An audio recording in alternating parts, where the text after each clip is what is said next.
फिर उसने कहा, किसी मनुष्य के 2 पुत्र थे।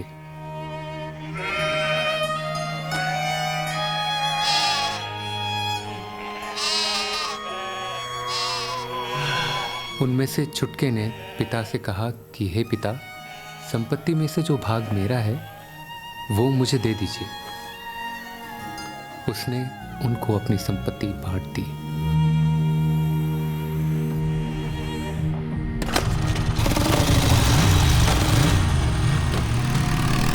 और बहुत दिन न बीते थे कि छुटका पुत्र सब कुछ इकट्ठा करके एक दूर देश को चला गया और वहां कुकर्म में अपनी संपत्ति उड़ा दी।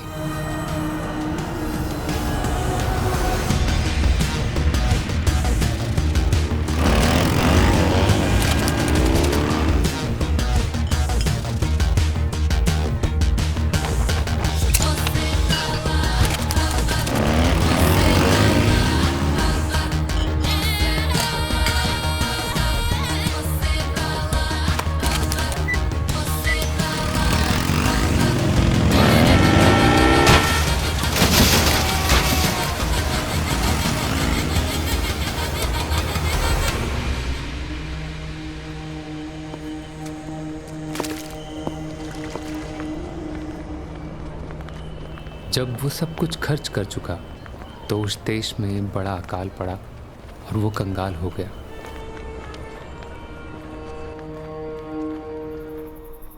और वो उस देश के निवासियों में से एक के यहाँ जा पड़ा।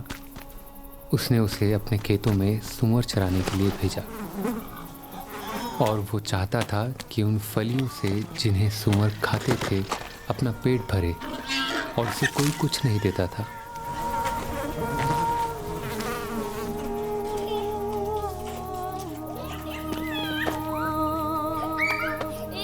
जब वो अपने आपे में आया तब कहने लगा कि मेरे पिता के कितने ही मजदूरों को भोजन से अधिक रोटी मिलती है और मैं यहाँ भूखा मर रहा हूँ।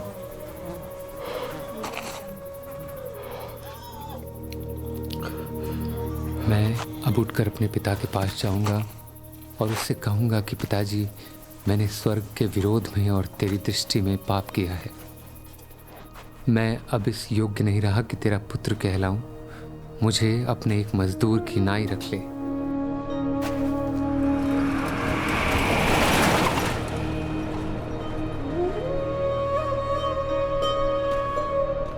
तब वो उठकर अपने पिता के पास चला। वो अभी दूर ही था कि उसके पिता ने उसे देखकर तरस खाया।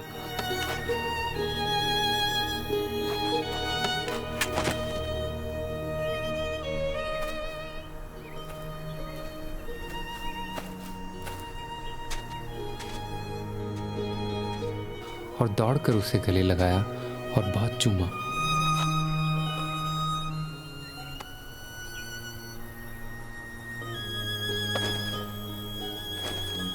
पुत्र ने उससे कहा, पिताजी, मैंने स्वर्ग के विरोध में और तेरी दृष्टि में पाप किया है और अब इस योग्य नहीं रहा कि तेरा पुत्र कहलाऊं।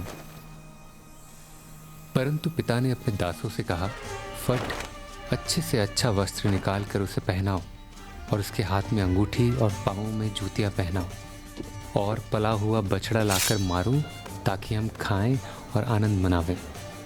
क्योंकि मेरा ये पुत्र मर गया था, फिर जी गया है, खो गया था, अब मिल गया है। और वे आनंद करने लगे। परंतु उसका जेठा पुत्र खेत में था और जब वो आते हुए घर के निकट पहुंचा तो उसने गाने बजाने और नाचने का शब्द सुना और उसने एक दास को बुलाकर पूछा, ये क्या हो रहा है? उसने उससे कहा, तेरा भाई आया है और तेरे पिता ने पला हुआ बछड़ा कटवाया है, इसलिए कि उसे भला जंका पाया है। ये सुनकर वो क्रोध से भर गया और भीतर जाना न चाहा, परंतु उसका पिता बाहर आकर उसे मनाने लगा। उसने पिता को उत्तर दिया कि देख, मैं इतने वर्ष से तेरी सेवा कर रहा हूं और कभी भी तेरी आज्ञा नहीं टाली, तो भी तूने मुझे कभी एक बकरी का बच्चा भी ना दिया कि मैं अपने मित्रों के साथ आनंद करता। परंतु जब तेरा ये पुत्र, जिसने तेरी संपत्ति वैश्याओं में उड़ा दी है, आया तो तूने उसके लिए पला हुआ बछड़ा कटवाया। उसने उससे कहा, पुत्र, तू सर्वदा मेरे साथ है और जो कुछ मेरा है वो सब तेरा ही है, परंतु अब आनंद करना और मगन होना चाहिए, क्योंकि ये तेरा भाई मर गया था, फिर जी गया है, खो गया था, अब मिल गया है।